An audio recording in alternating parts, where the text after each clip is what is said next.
Hi folks, and we're back to Planescape Torment with the Nameless One at the marketplace, the lower wards. We have everything we need to open a portal to where Ravel Puzzlewell is, I think.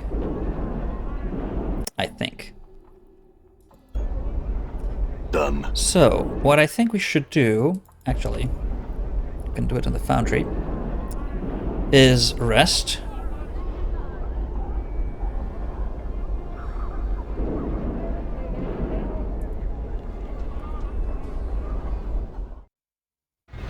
I'm gone. How we're gonna sleep in here, I'm not sure, but we will. All right.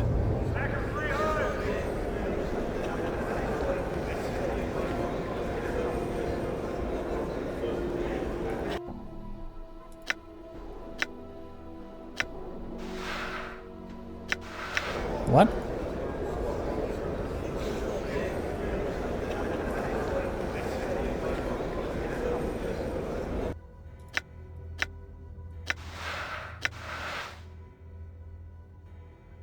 Okay, we've rested, we're ready. Right. So.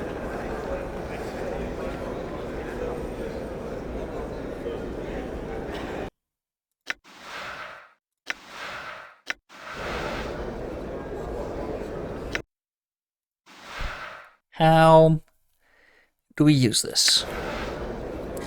You unfold the shimmering portal and it immediately begins crackling with life, transforming itself into a metallic circle, hovering in the air. There's something in your possession that has activated the portal.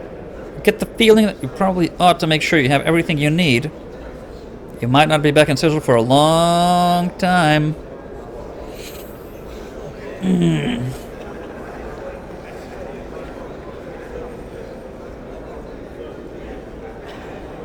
We have a lot of things. I'm not sure it's going to be enough.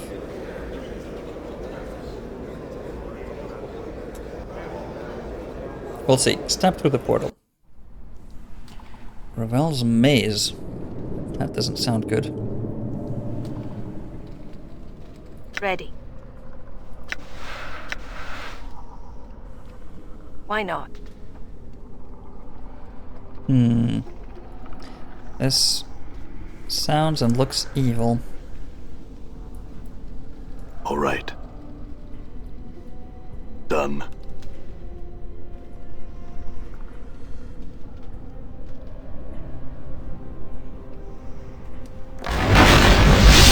What the frigate?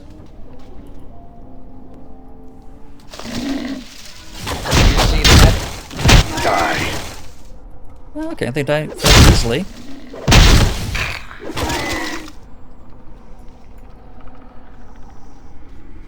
Well, at least it seems like they do.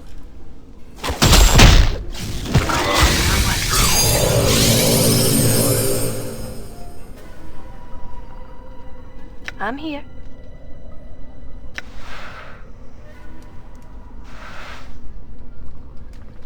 All right.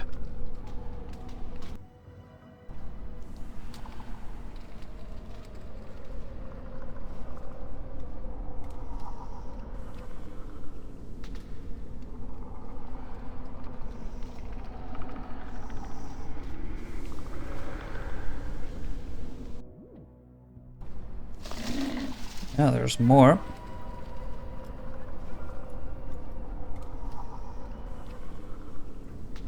What are these things?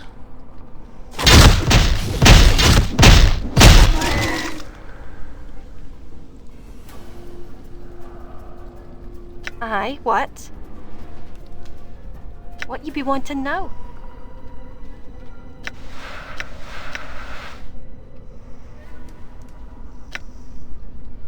All right.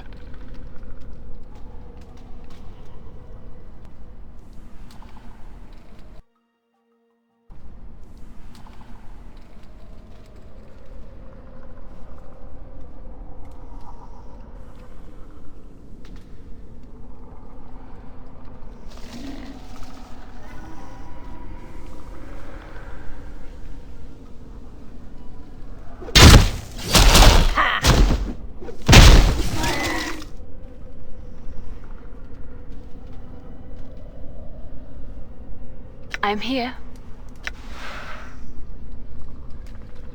Oh, from bad to worse we go. May my faith lend me strength. Aye? Done. Just keep moving. Anything of interest over there? No. It's like an organic landscape. The floor seems mushy. Hey, I spotted a trap. Oh, good thing we were looking for them.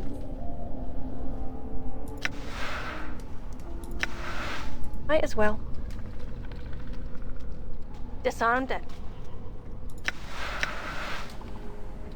Done.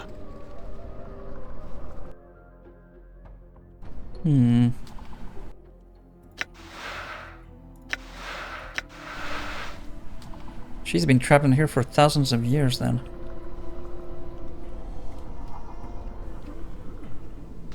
What the hell is this substance, I wonder? What is that?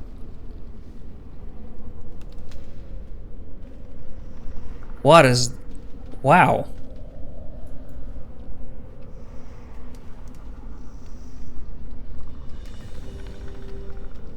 Hey, let's find a way out of here before this place grows on us, okay? Literally. Ravel. The plump, hook-nosed crone before you doesn't look much like a myth. She is outfitted in a simply, if dirty, brown shirt and leggings, with a number of pouches hanging from her frayed belt. She seems oblivious to your presence, more concerned with the tangled black roots woven together from the floor of the maze than anything transpiring around her. Let's leave her for a moment. She... isn't necessarily what we were expecting. Ready. Nope.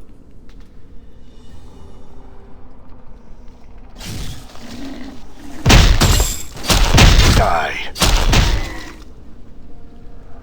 I'm here. Done.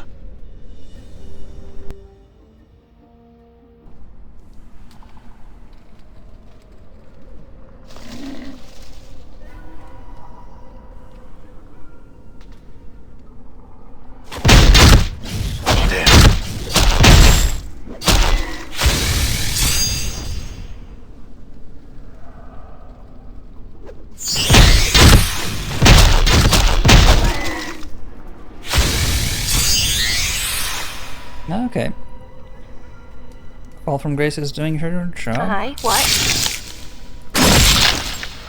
Oh crap. May my faith lend me strength. What you be wanting now? Might as well. Disarmed it. Disarmed it.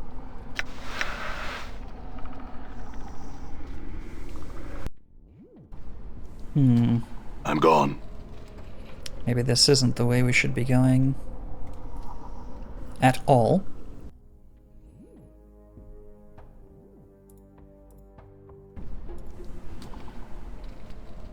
The green...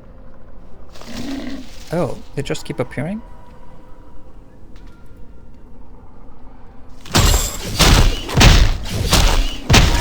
Faith lend me strength. Well, in that case, we might as well talk to Ravel as soon as we can.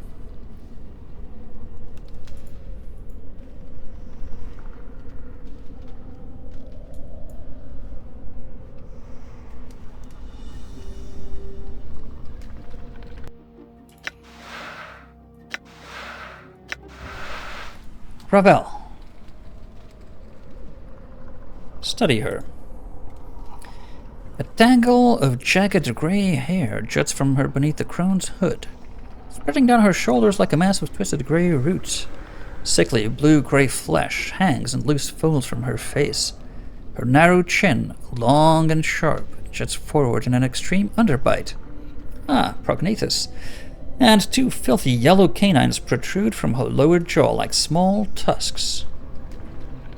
Ravel.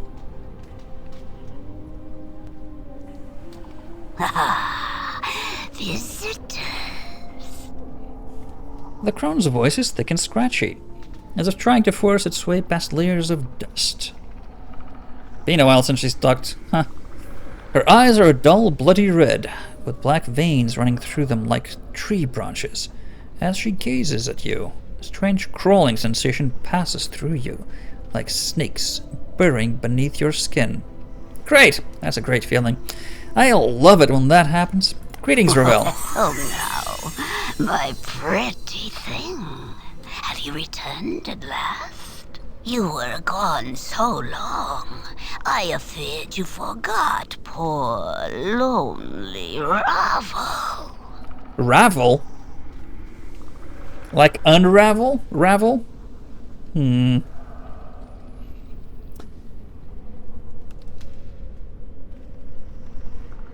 But that doesn't even rhyme with Puzzlewell. Ravel Puzzlewell. Oh well. How could I forget you, Ravel? I missed you, but you hid yourself in a place that was difficult for me to reach. Come now. Did you not wish my company?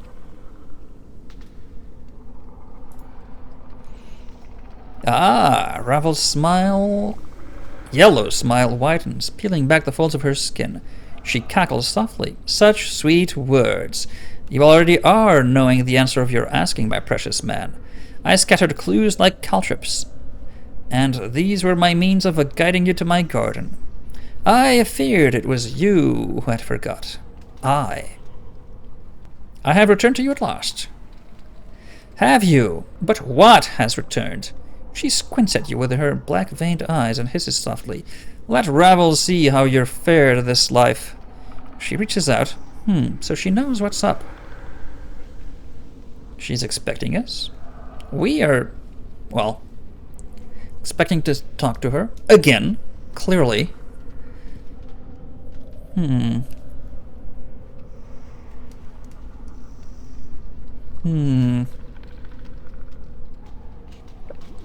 She reaches out, as if to caress you, and you suddenly notice her fingers are talons. Each finger lay filthy and wickedly sharp. Her fingers are talons. Like the seamstress at the mortuary. They look nothing alike, though. Let her touch you. Her ragged talons traced their way across your skin, and in their wake you feel the same strange tingling sensation you felt when Ravel first looked at you. Her eyes dim somewhat, and her talons slide gently along the contours of your face, lingering on your scars. Wait. Ravel's finger withdraws, and she looks at you sadly. Oh, sad, broken half thing, whole pieces. She squints at you again. No longer the one Ravel knew you're you. Are you still broken after all this sad time? Broken?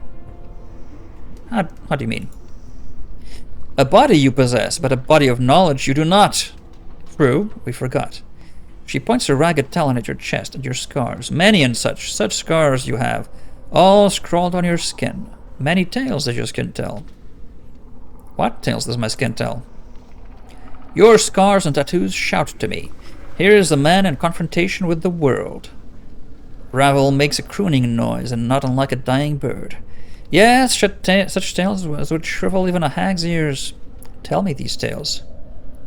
The tales are many, the echo of imbalance and balanced. Trials of war, battles with fiendish elements, and a creature that feeds on others from afar to sustain itself. And of torments, such torments flesh has ever known. Balanced and balanced. Divided in two you were, when your mortality was peeled from you. No longer balanced, much broken in separation, both a blessing and a mistake, but more mistake than blessing, Ravel thinks.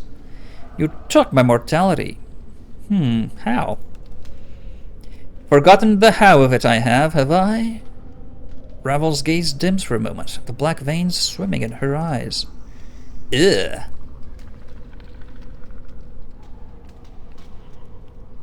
says the man that carries around a pack of his own entrails and a disembodied eye. And even if I remembered it, I would never do it twice. Not forgotten the moment I have. After the break, seeing the pain stream from your veins, your cries like a wailing child, every bit of your being filled with emptiness. We forgot. Terrible even for these eyes. So that's why I feel hollow, because my mortality is gone. What are these other tales? Trials of war. Great, great trials of war, much too to be borne by any mortal thing. What war? This war touches all. The blood war, my precious half-man. There is no place where its caress is not felt. Did it touch you? Ravel's voice drops, almost bitter. To this, Ravel says, aye. Aye, aye, aye. What do these scars? What are those tales? Battles with fiendish elements. Two fiends butt heads, Ravel sniffs, as if in contempt. Their tiny heads filled with ideas of how the planes should be, yet can never be, or the planes they would be no longer. Such foolishness. I'm not certain I understand. What are these other tales? A creature that feeds on others from afar. No base hungers do you feel, but far, far more terrible ones boil beneath your skin, and such a cost. Hungers. I know not the nature nor the cause of these hungers, but heed this, coming events cast their shadows before them. I've seen shadows. My precious half-man, there is no saying what these events will be, not even with Ravel's eyes. What are these tales, then? Torments. What are these torments you speak of? Updated my journal. A lodestone pulls iron to it, and so do you, my precious half-man. But it is not iron, but tormented souls. As others suffer, they are drawn to you, and your path becomes theirs. She makes a sweeping gesture. Do you not see them in the eyes of those that have traveled with you here? My companions. Do you wish to explain, Gith? Ravel throws a burning glance at Dakon, tempered with a fanged smile. Vows may prove tighter than any chain, no? The manacles of a race once enslaved, now a slave again.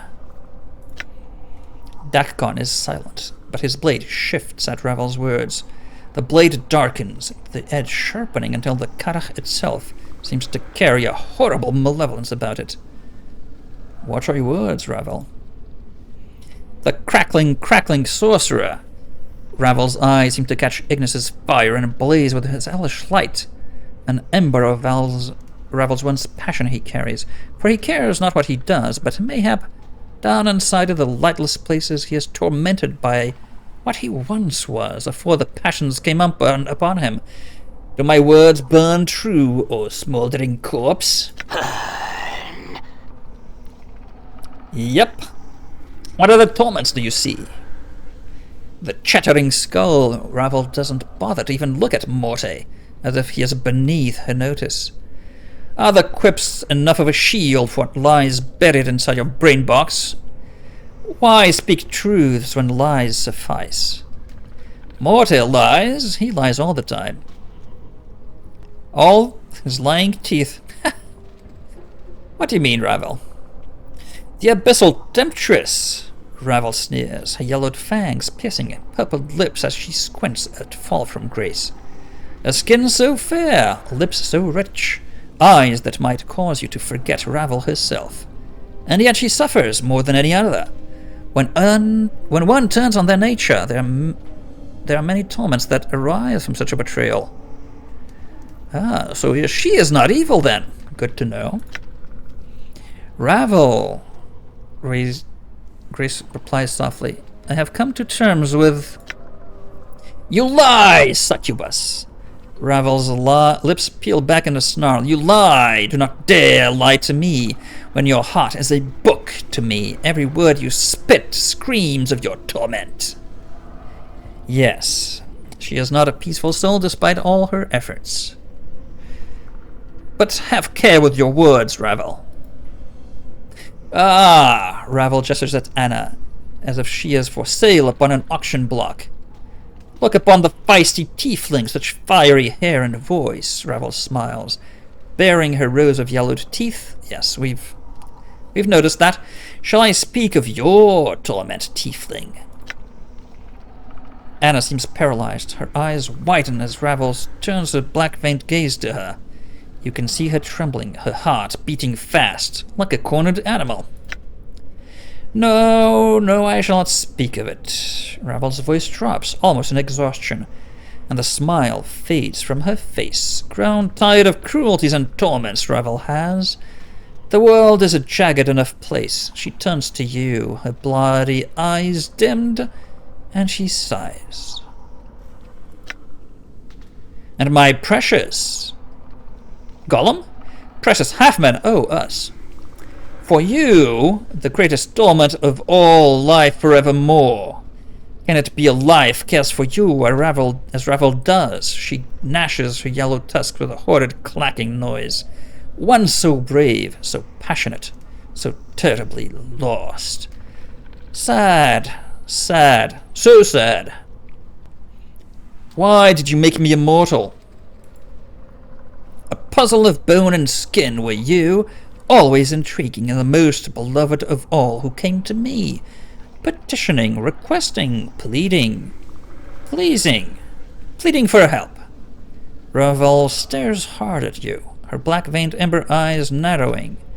Yes, we know the nature of her eyes. You don't need to lay it on so thick. So hard to see past the scars, to dig up the man who once was underneath.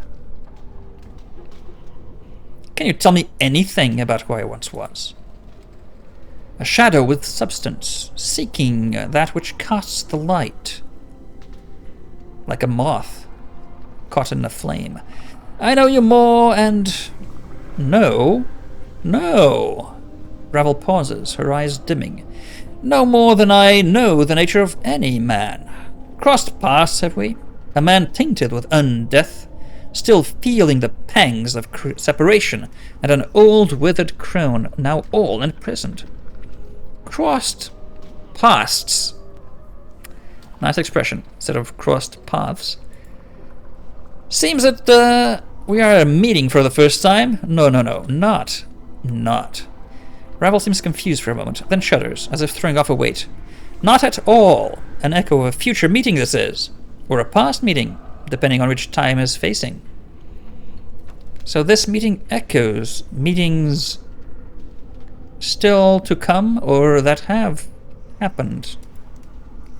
The now and then, very similar. So tangled the now and then is, both mirrored in each other once and again. You come for me with a problem to challenge me for a solution to an impossibility. Ravel hisses at you and her eyes blaze. Beautiful, ungrateful, beloved man. What was this impossibility?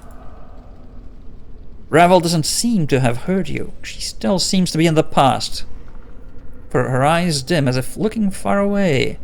Such fire in your eyes, enough to stir a grey lady's heart, passion to be free. But when freed, the fire in your eyes guttered out. With the separation, your life has shed all meaning. I fear.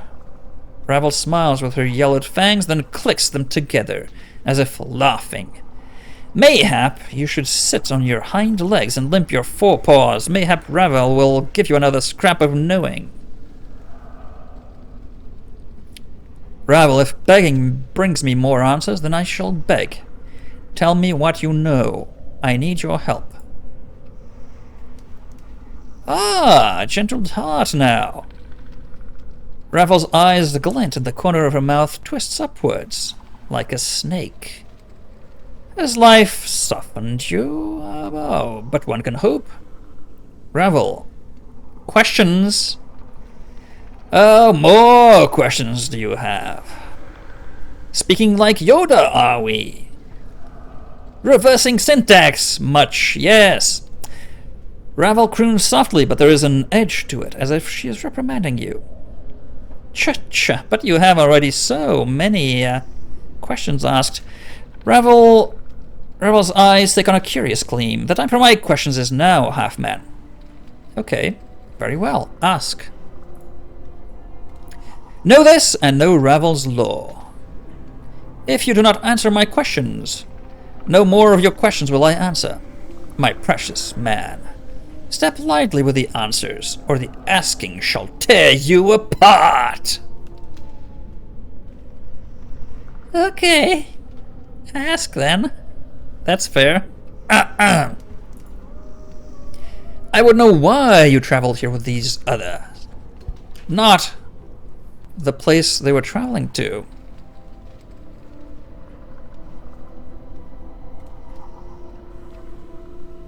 They chose this path to me. Why would they not want to travel here to meet you? Beautiful Ravel. Few opportunities does life provide for such a meeting. They wished to see if the tales of your power and beauty were true, as I knew them to be.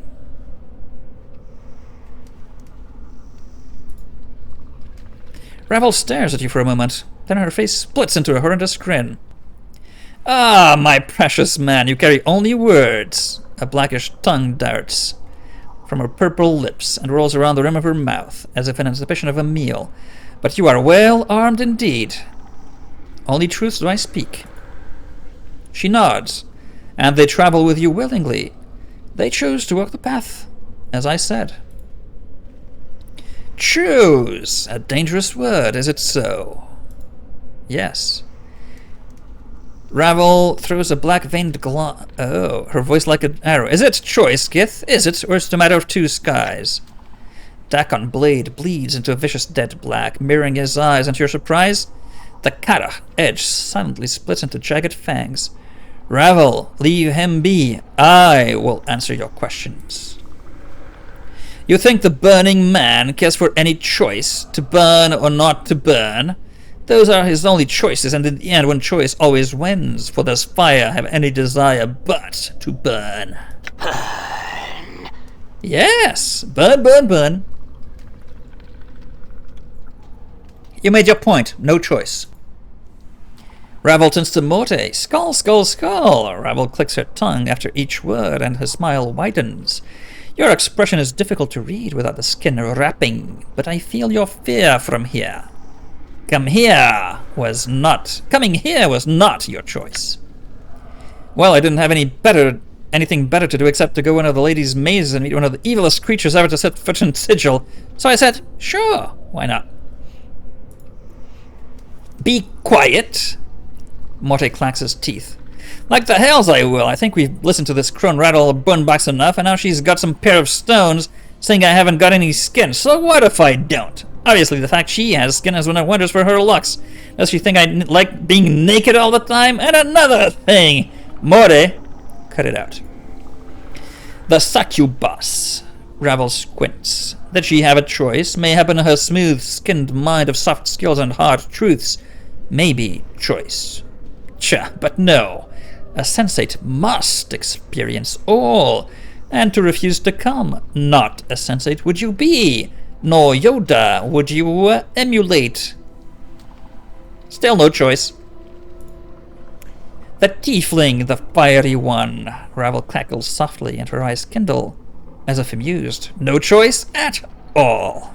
When you feel instead of think, there is little room for choice. Yeah, she's in love with this. Anna makes no response. Ravel's mere presence seems to have silenced her. Her tail has stopped flicking, however, and her eyes have lost their hard edge. Enough, Ravel. Shh. There will be enough time for you to speak, my precious man. Ravel taps a talon against her yellowed tusks. This question next. What do you feel for these that have come with you? Do they matter in your heart? She smiles. Or are they tools for your will? Well, maybe not at first.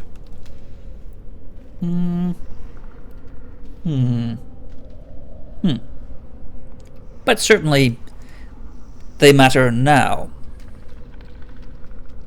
To me. Even the Gith. Ravel's ember gaze falls upon a Dakon, and then slides off to lock with your eyes again. Speak what he means to you, and say it true, or blanketing my garden he will be.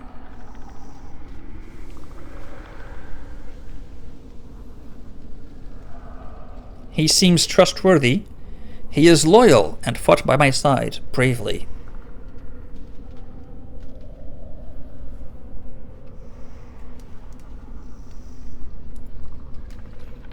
Ravel nods, and she smiles again. Does that surprise you?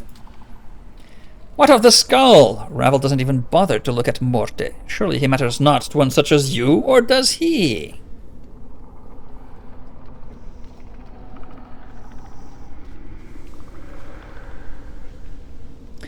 To be honest, I don't trust him yet. He seems to know much, but he's careful with what he shares. Curiouser and curiouser, Ravel smiles. Quite the puzzle box you are shaping up to be. What else lurks in the dark places of your mind? I hide nothing. Ah! Ravel's voice takes on a threatening weight as she turns to fall from grace, her red eyes blazing. No dark veins now? And here's the core of it. The abyssal temptress. Does she rise above the merely carnal to you? Or is she something else in your eye? Grace says nothing. She seems to be studying Ravel intently. You are suddenly struck with the feeling Grace is sizing up Ravel for weaknesses. Ravel turns back to you, clacking her yellow tusks as if in anticipation. Speak, precious man, but have care where your words fall.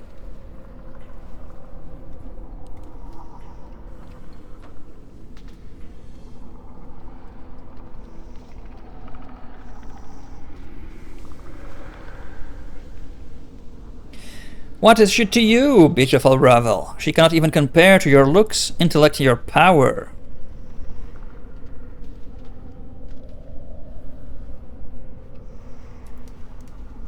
Ravel slides her gaze off of you and narrows her gaze at Grace.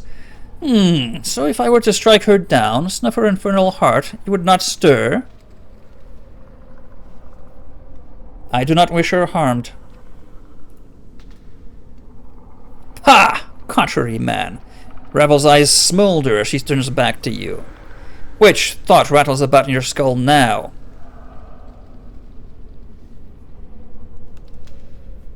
I knew not what I said, but I have had enough of death, mine or any other, to last several lifetimes.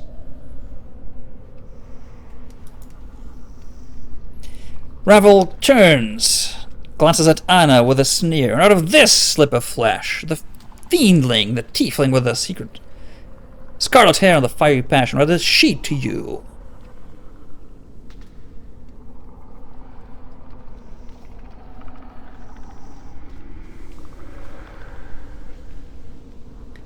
I like her company. I consider her my friend. She, saved our life.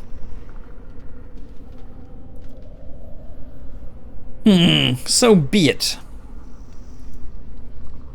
My next question is this. Ravel's voice drops, almost whispering, and suddenly you have a strange feeling she doesn't want to hear the answer. Why did you wait so long to return to me? Ravel grew lonely without you, my precious man.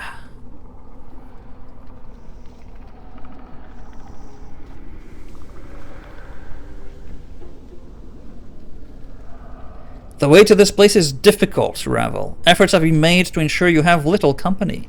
And there were many trials I was forced to undertake in order to stand before you. Your answers. Ravel's eyes glint and her lips peel back in a grotesque smile. Your words are soothing and have not been heard in such a time.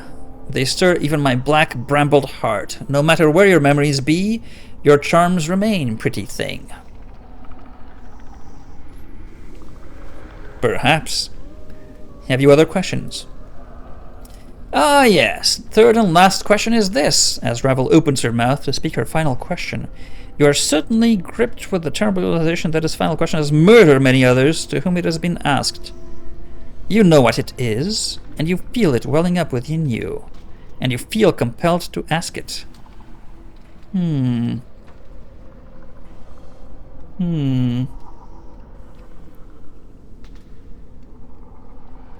really have a choice.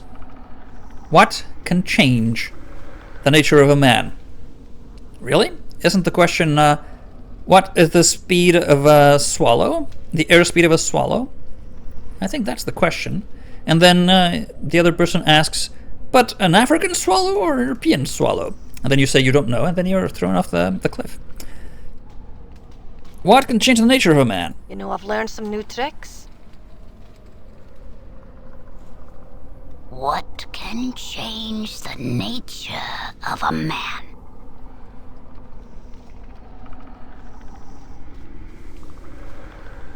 I see you have not forgotten. Ravel smiles, her yellowed fangs gleaming. What can change the nature of a man?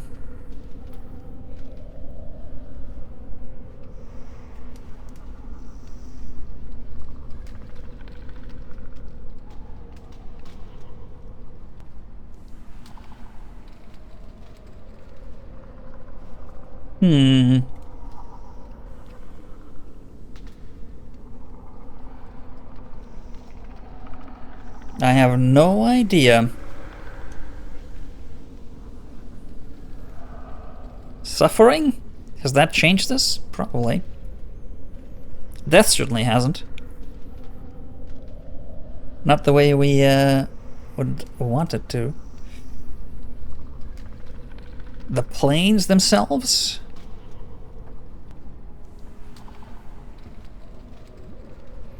Regret, maybe.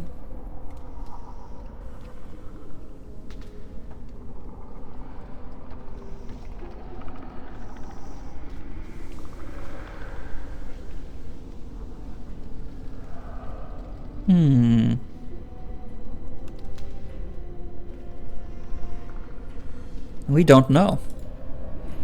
And that is your answer? The veins in Ravel's eyes begin to shift, and she gives an evil smile. Be certain before you say it. It may not be your answer, but it is mine. And that is all I wished for, my precious man. A simple answer, and in the end, many are the men that I have laid low while they sought my answer.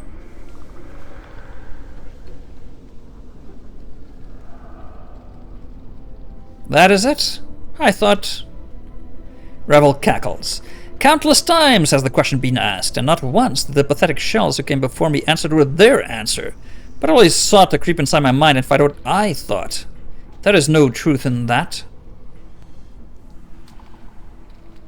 I don't believe you. In fact, I don't think they ever could have answered you true, even if it was true to them. Ravel falls suddenly, strangely silent. She is watching you warily. You never cared about any answer other than mine, ever, did you?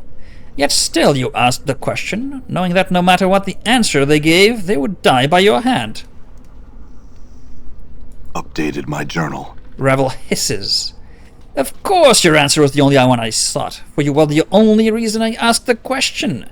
Did you think I cared for them? Tch, you think I cared a fraction of the amount for them that I cared for you, my precious man? Answer me that! I'm through your questions, Ravel. Now you'll answer mine.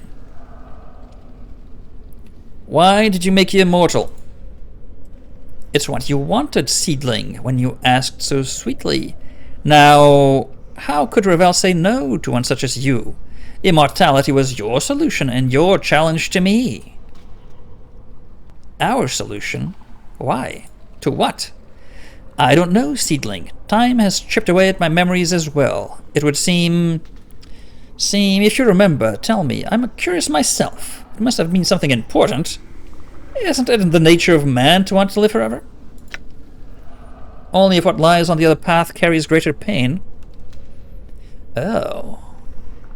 True, we could have tried desperately to avoid death, and now that we can't die, we are now desperately trying to die. That is typically a human trait, to never be satisfied with what they have. Ravel, this is very important. Do you have any idea why I asked you to do it? Death was a thing you needed to dodge. An easy thing to say, mayhap, but to do it is not. Immortality, even with its flaws, was the best solution this withered mind could untangle. Lead is not easily changed to gold, but it is possible through the unwise Ravel.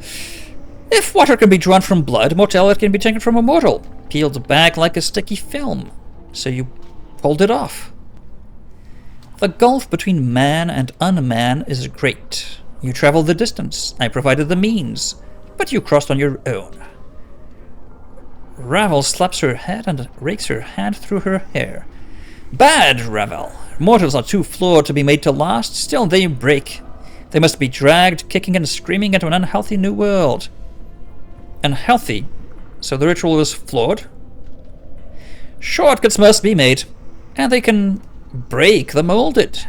For it is not always the mold that breaks, but the substance poured within it.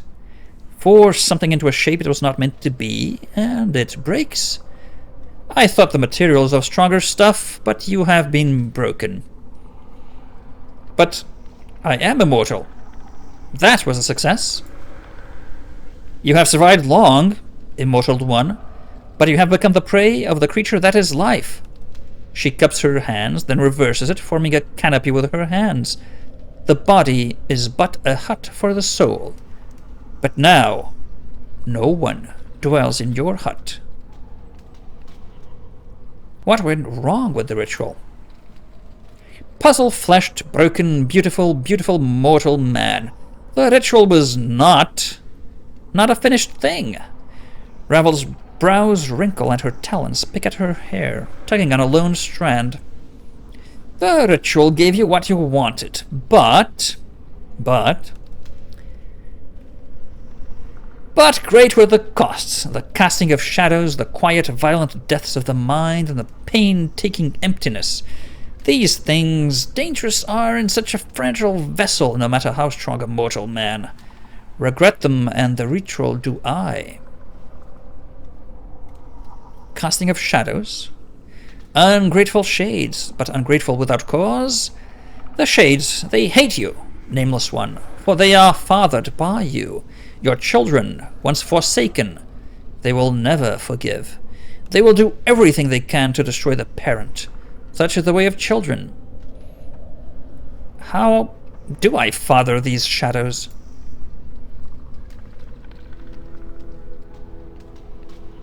Oh boy.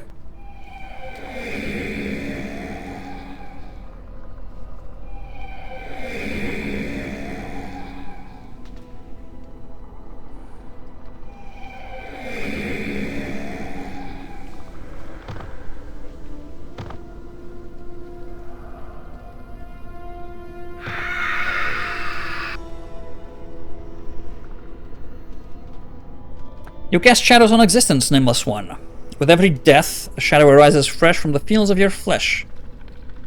Oh, so every time we die, we create a shadow. We've met many shadows. How many times have we died? They wander at time, they always return, looking to murder their parent. Such is the way of many offspring. Ravel purses her lips in disapproval, then suddenly pokes you in the chest with a talon. And thankless young men, such as yourself. Tell me more. The ritual gave you what you wanted, but greater the cost, the shadows, blah blah blah, the quiet, violent death of the mind. 1,000 deaths, and you recover from each, not so the mind. The mind is much more fragile. Its scars run deep and do not heal. The brain is encased in hard bone shell, difficult to breach, but with no defense against that which eats it from against that which eats it at it from within. Right. Pain-taking emptiness. You have a hole here where your immortality once lay within your shell. She makes her hand into a fist and shakes it. Rattle, rattle goes the hollow man, a baby's plaything, with naught but a tiny stone that clatters and clacks in your frame. Empty like a toy. Whose toy? Despite these problems, it seems the ritual worked. Updated my journal. Do you doubt, Ravel?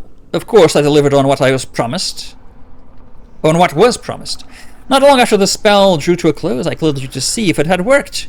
You struggled so, but I kept my grip tight and watched you die on your first many deaths. Then was I learned in its flaws. Which flaws? Ego enwraps us like a prison. Forgot I did that it oftentimes serves as a shield.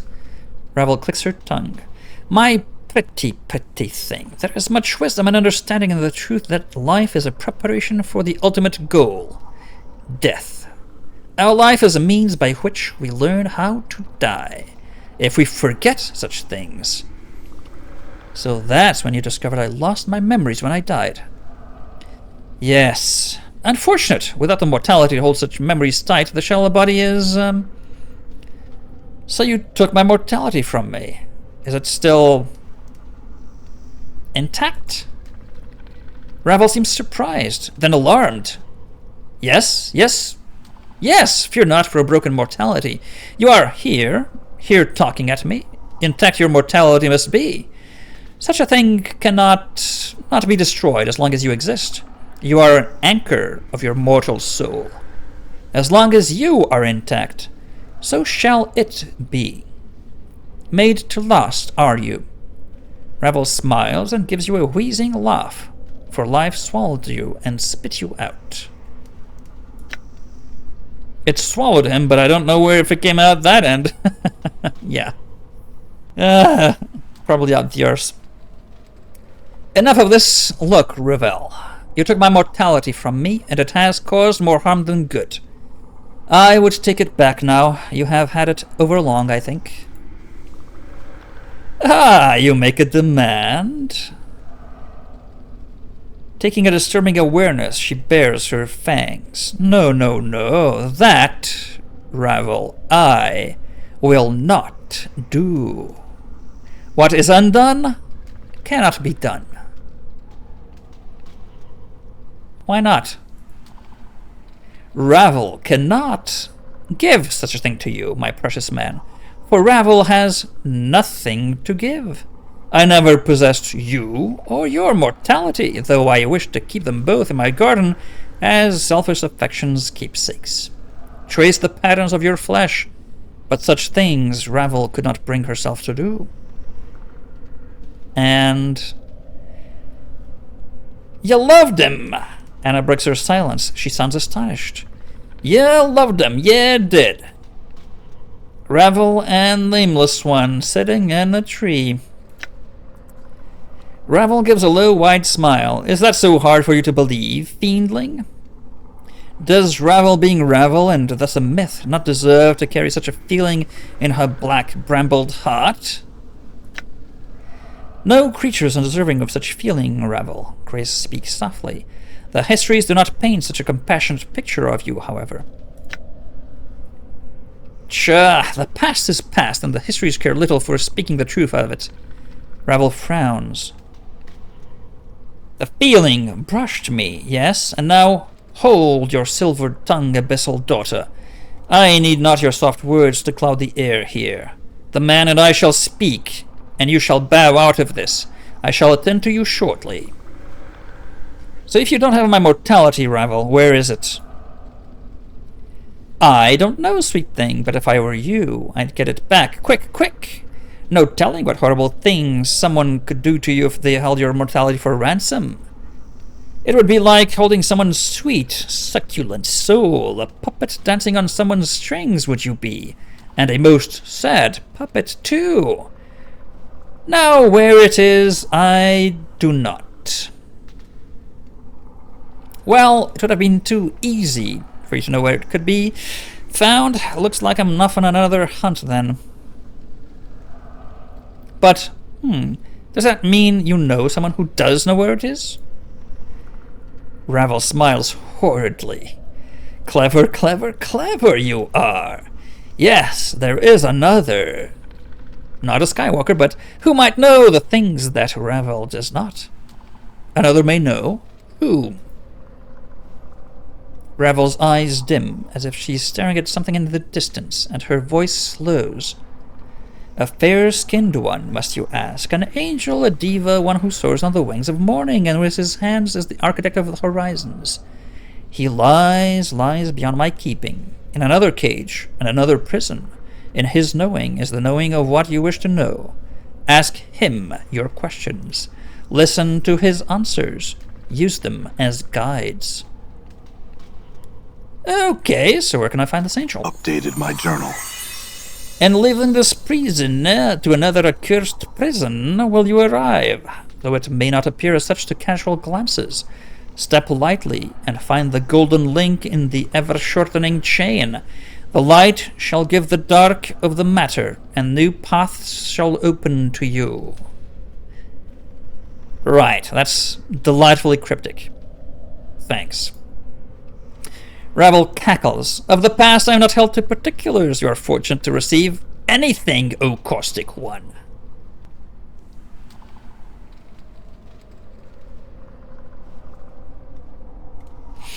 I am. It's just that this chain of who knows what and where they are never seems to be smooth series of links. Ha! And that is why you must keep each link safe. For if they are not smooth now, imagine what the chain will be like when more links shatter. Time and death are not as patient with others as they are with you. True, this might be our last chance.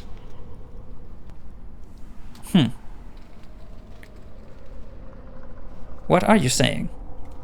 What if one of your precious links was to die? What if you forgot yourself again? Yeah, like the translation, if you couldn't revive the... Yes, so many links could break. What would you do then? Where would your stolen mortality be then? You would be lost forever, for there would be no one left to ask how to reach it. Tracing your path would become harder. Mayhap impossible. True enough. Other questions.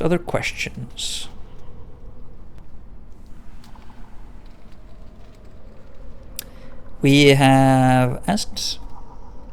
I have questions about you, Ravel. Who are you and where do you come from? Ravel, I am maker and breaker of puzzles, a solver of what cannot be solved, a mind raveling and unraveling until the threads of thought are tied up like knots in a drunken man's hair. Ravel picks one of their jagged grey hairs, wrapping it around her finger. It is enough. Enough it is. But what are you? Some called you a night hag, whatever that is. Night hag? Ha! I am but a woman who has sorely missed her beloved creation. She made us. Some have named me Crone, Grey Lady, Yaga Sister, Night Hag, but myself is my name. Ravel who puzzles well, providing conundrums to decipher, linking possibilities low. But many things are said about we Grey Ladies. A race are we Night Hags, but an individual I am. Some call us evil of old, stalkers of mortal dreams, the kindly ones, ugly, hideous things, whose homes lie in the dark places of men's minds. Ravel's eyes narrow to reddish sparks. But that means nothing to me. What would one such as you call one such as I, pretty thing? I would find you beautiful, Ravel. Perhaps not with the eye, but your mind seems sharp and vibrant. Do you think I care for such truths? A hex on inner beauty, no matter how long it may last the flesh. Think you ugly, am I? You're not ugly. Yet ugly I need not be, pretty thing. My ship is but water to my will.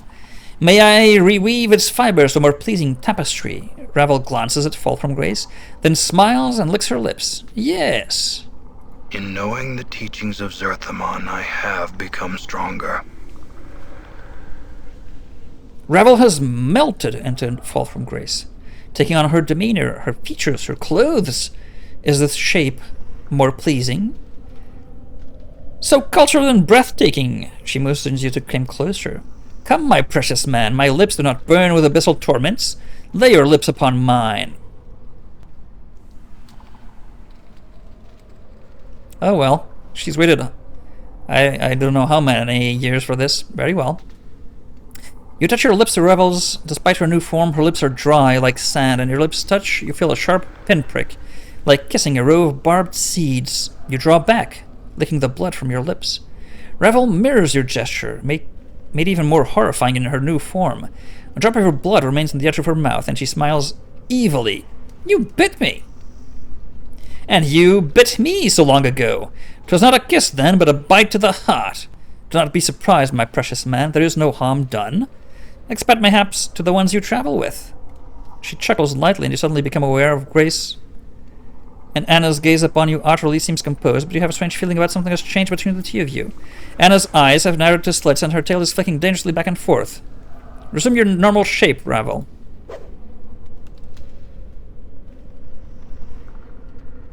You blink, and Ravel has twisted back into her original form.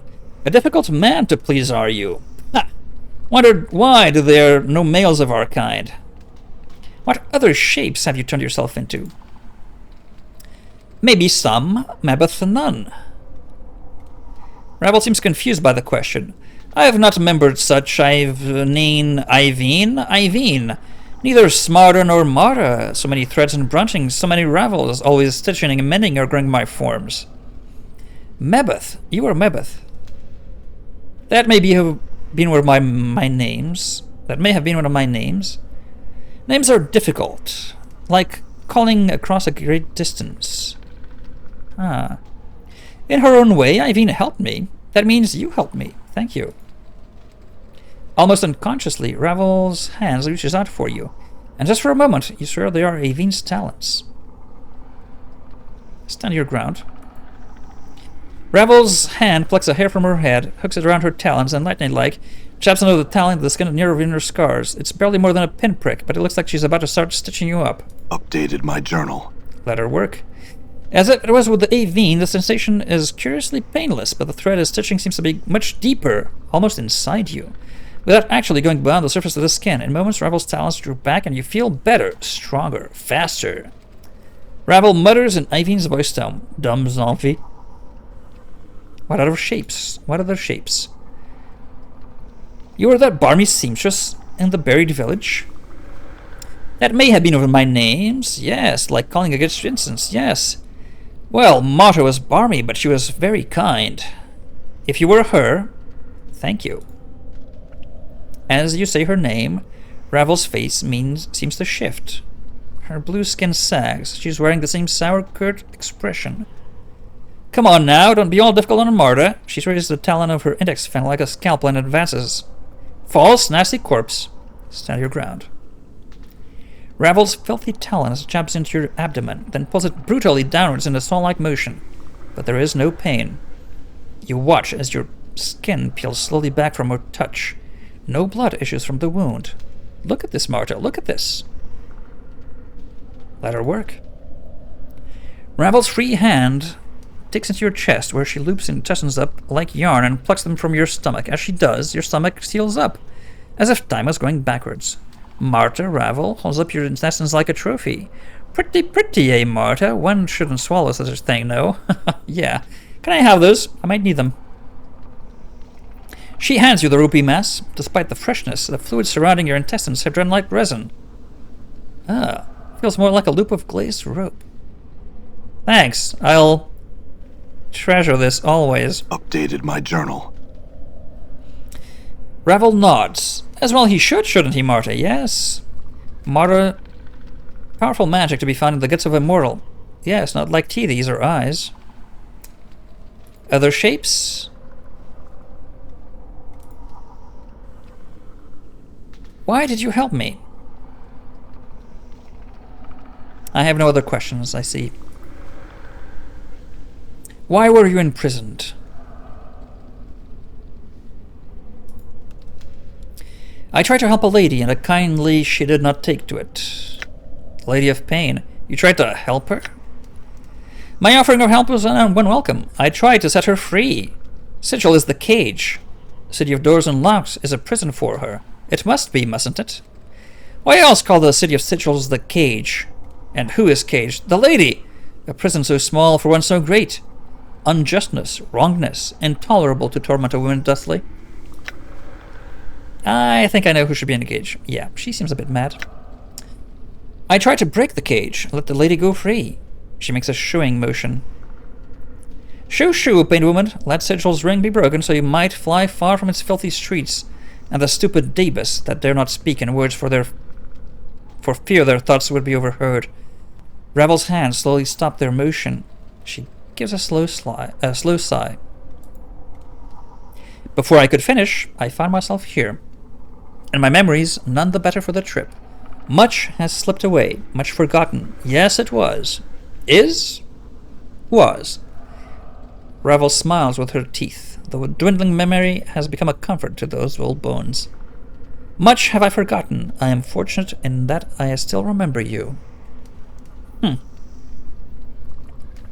But why did you try to free the lady? Updated my journal. I resent anyone, even a power, being imprisoned and think that everyone, whether stones, shores, or quiet-bladed ladies, should be free. Some have said, more fool I. Why risk such a thing, they said.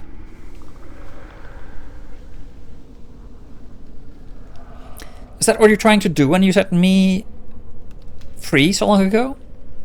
Quite possibly, quite. Life's chains and fear of death may have gripped too tightly the men I knew then. Ravel picks at one of her jagged grey hairs. No liking for chains and cages does Ravel have. So I was caged, chained.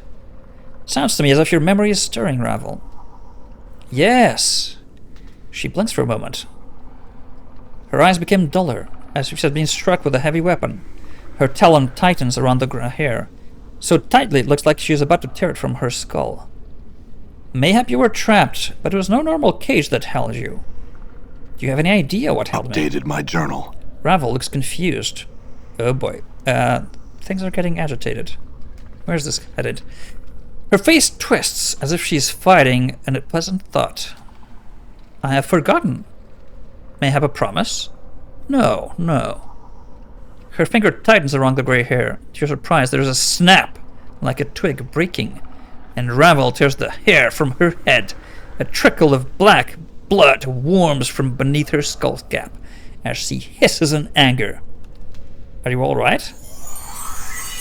No more, will I say. Ravel's face wrinkles in pain, the talon covered with the blood-tipped grey hair. Even plucked from her head, it looks jagged and stiff. I do not know, and no knowing shall I share. She stares down at the grey hair wrapped around her talon, and then she hisses and flicks it to you. Take this, and leave the past where it lies, Halfman. Is it a portal key? Is it magic? Very well, Ravel. Then there is nothing more to be said on the matter. I had some other questions. What is this place? Ravel gestures around her. Once a maze of lifeless stone it was, featureless, but a small black seed was wound in my hair when I came to this place, and it grew strong among the stones. Flourishing, till it ran thick throughout the maze like the unraveling hair of a crone. And so this maze of another becomes my garden. Ugh.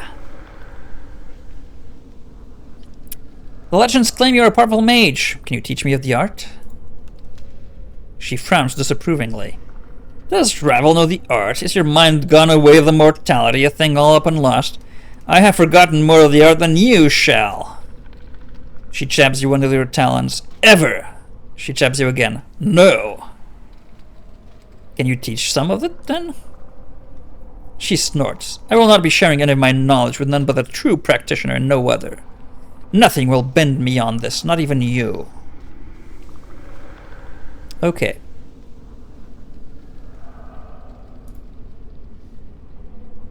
Because we're not a mage, I guess. About my immortality. No, questions about her. Well, I think that's it. Alright, thank you for the information. We must leave now. Hold!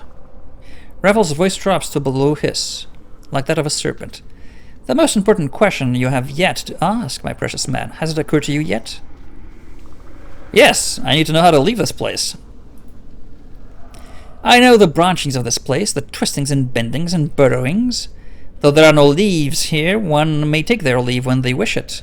So, do you know how to leave? Wrap your hands about you like branches, make them encircle your chest like a cage, step from the edge of the maze into the darkness, and you... into another cage your body shall go, a simple leaving. But there is no return when that final step is taken, so take heed and take what you need before you take the step. Okay. Which of the edges of the maze should I leave by? Which? A question posed to the witch, which? One of the edges knows, not I. The remembering of which has failed me, that the edges of the maze have little to say on the matter. So you know how to leave, but You haven't left. Well, the shadows came from the southwest. I don't want to meet them. We're going to go northeast, I think. You know how to leave. Why don't you leave? Why stay when one can leave is your question. Ravel breaks into a crooked smile. I turn the question upon its head and set it in a scurrying back to you. The answer lies not in the staying or leaving, but in the causes and reasons, my precious half-man. So you don't want to leave? It is a want, a once want, but not a now want. And more, a not want. What do I need that lies beyond my brambled walls? It is a cruel, jagged world beyond the edges of this maze, and Ravel has pulled enough of its shards from her skin. Cowardice. She wants comfort? To be comforted. I don't know. You have done me a great service, beautiful Ravel. Thank you for hearing my request and sharing your knowledge. Ravel gives a smile and gives a soft cackle. It is I who thanks you, my precious man. Uh-oh. Long has it been since such a sweet flattery has been brought to this maze. I wish to grant you a boon, my songbird.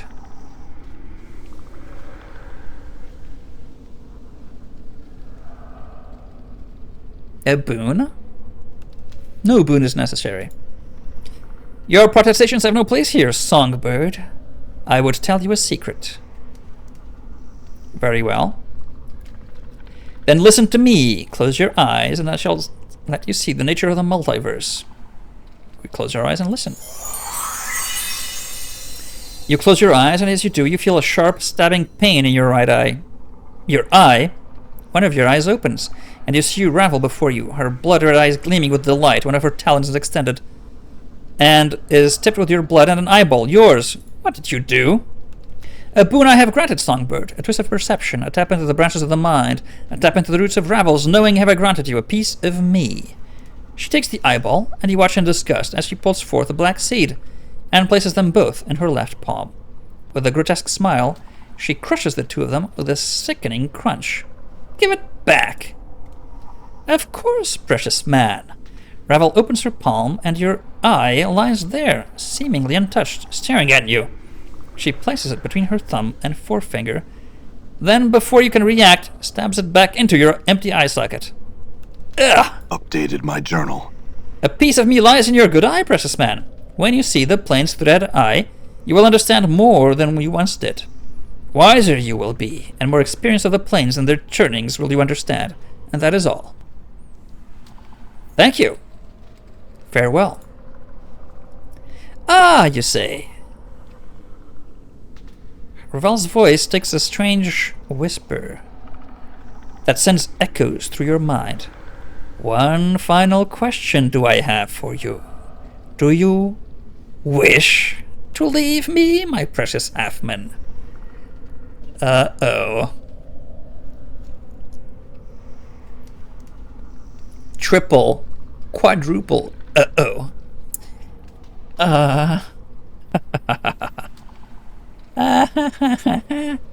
I think we're going to die.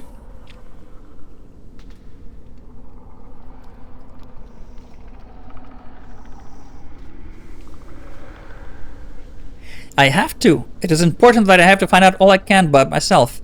There is much more I need to know. There is a terrible shimmering in the air around Ravel, and the sound of snapping twigs and cracking tree limbs, and the horrid sound of trees bending and splintering. What? Ravel's lips peel back, and her voice becomes shrill like a howling wind. What do you know of knowing, Halfman? Know this. Know you will stay here until the end days in my brambled garden, never to leave, and you shall love me as you were meant, as you promised. Oh man, I think we should lock her in the basement and throw the Necronomicon in there, so that when we need to go back down to get it, we get attacked by her. And then we stomp on her head and her eye flies out. That's what I think we need to do with this deformed lady. Calm down! I need to leave, but I shall return. I shall not let you leave. I have the power to keep you here, and I shall use it. My black barbed maze shall not allow you to travel beyond it while I live, my precious, precious man.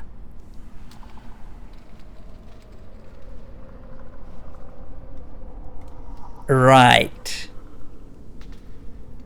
Ravel, I do not want to fight you. Do not do this. Allow me passage, and I shall return. You need not be alone in this place. Return, return, as you claimed you would so long ago. No, no, you shall not lie to Ravel twice. No more centuries will I wait for you. Oh, so you only came here once before.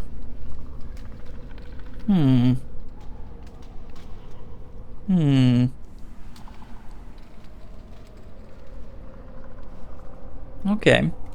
Here in my garden you will stay and wander the plains you will no longer. There's no need for this. You have forgotten your place, half-man. Humility is in order. Well, you really don't want to do this. Updated my journal.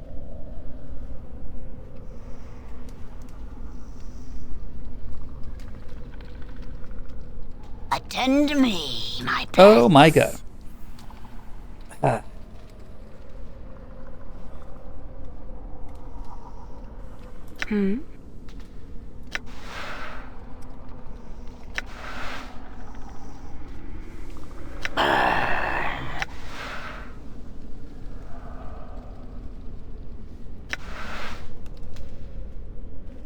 Yeah?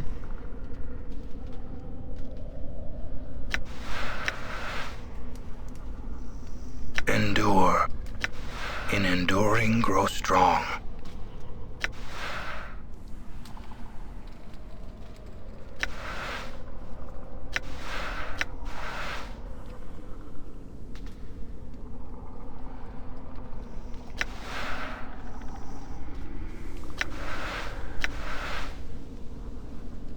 Aye?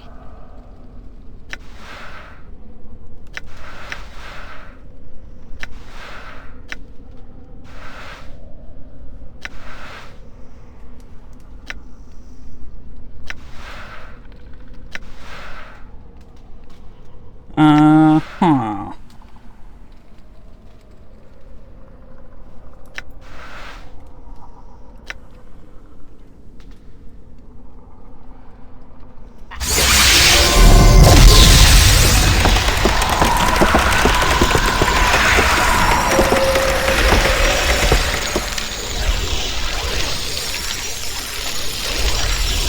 She has some sort of shield.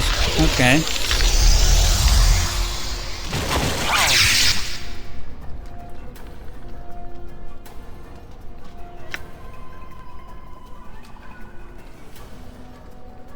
Yes? What did you wish?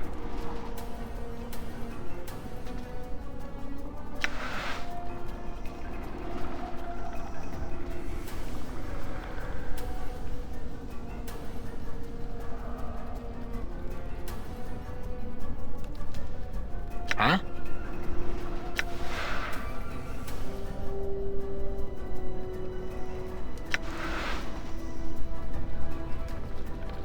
What do you wish of Ignis?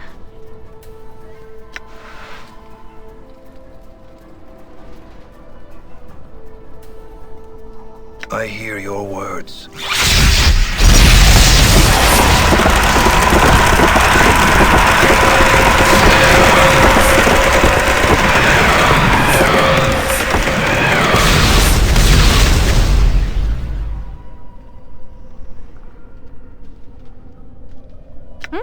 Okay,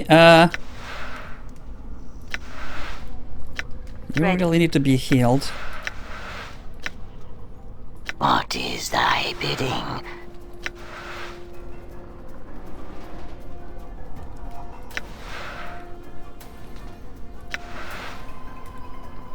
Yes?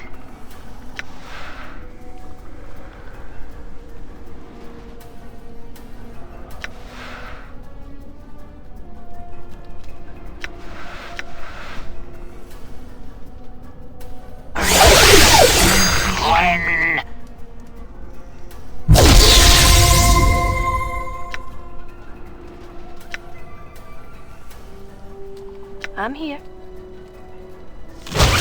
Die. Godor. Did she die?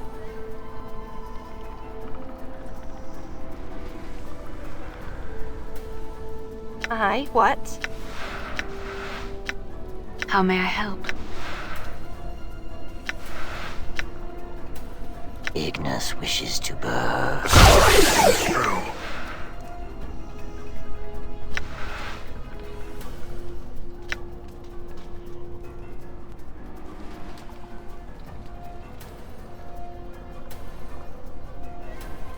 I think so.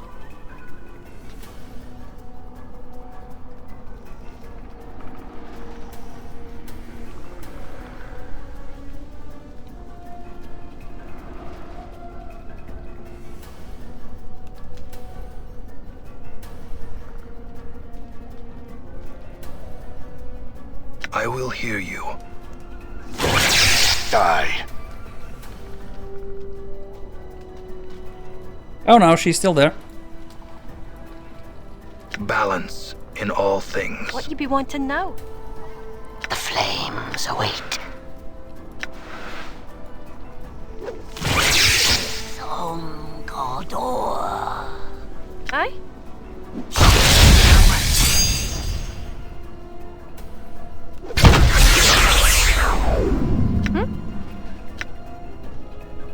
It is I.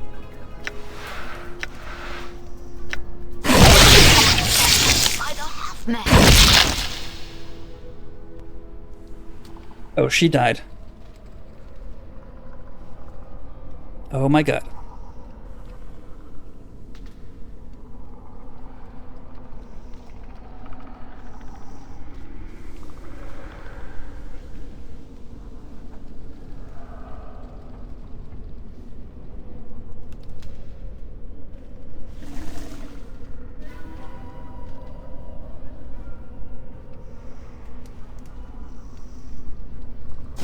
A lot of practice, it seems.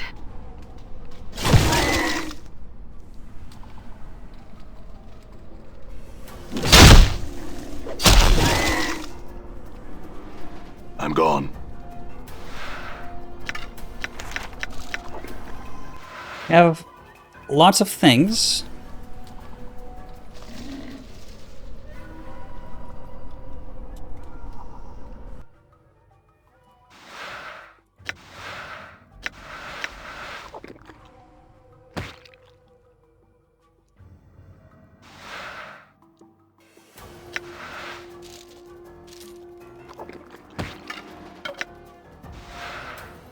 Piercing, not visible by priests. Twisted fingernail. Okay.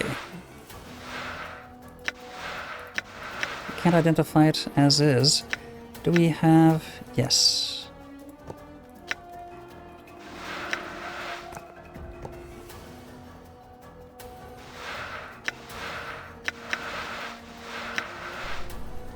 I'm listening.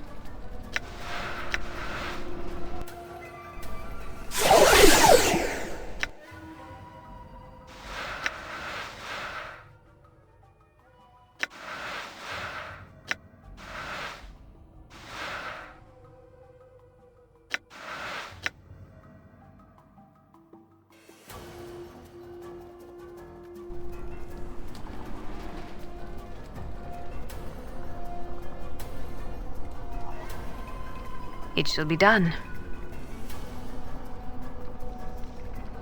Oh! What the... I want to get out of here. Space beneath this overhanging branch is glowing softly. It seems to reveal a small brambled room beyond. Notice that the grey hair Ravel plucked from Brazil's cell... Oh! It is a portal key. Wait to see what the hair does. The hair slowly curls up your left arm, circles around your wrist, and wraps itself tightly around your left index finger. In response, the light beneath the arch glows brighter. beckoning you to step through. Okay.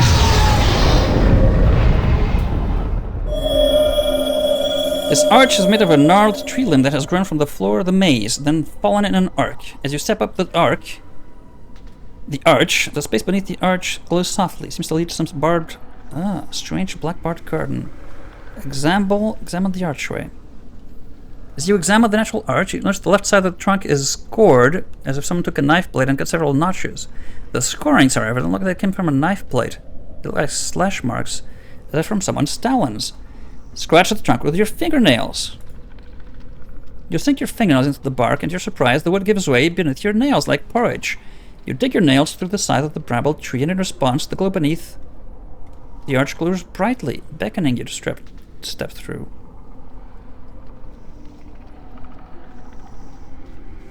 Leave it alone. I'm gone. For now, we want to find out.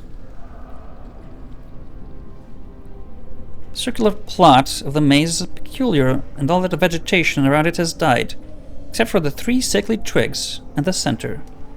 It looks as if the twigs devoured all the other vegetation around them. Examine them.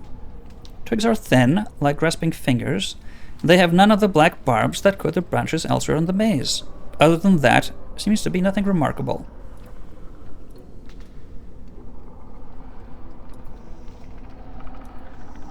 Really?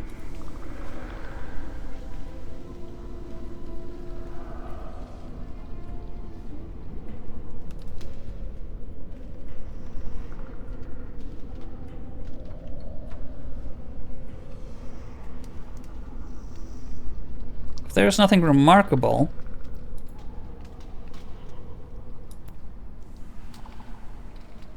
I'm here. I'm gone. Very well.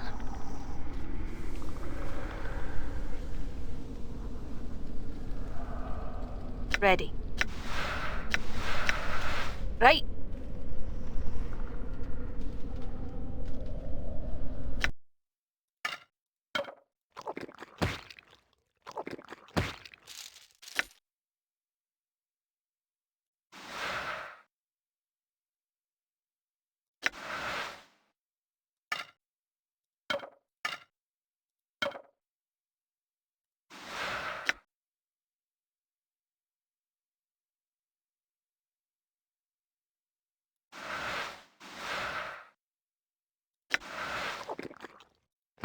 oh, can use them instead of that.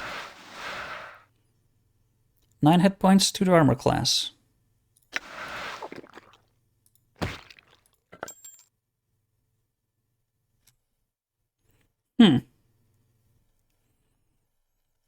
So many things we've learned.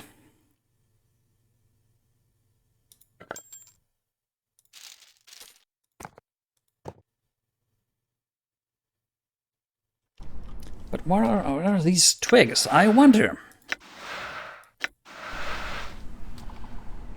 I'm not sure. But I'm curious as to why we can examine but do nothing with them.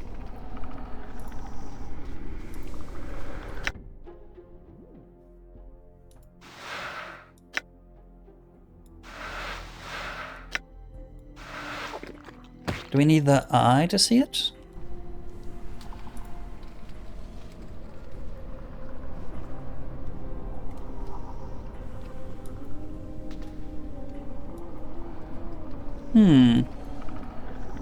Seems like a mystery, but not sure we want to know. All of that, however, is going to be next time. Until then.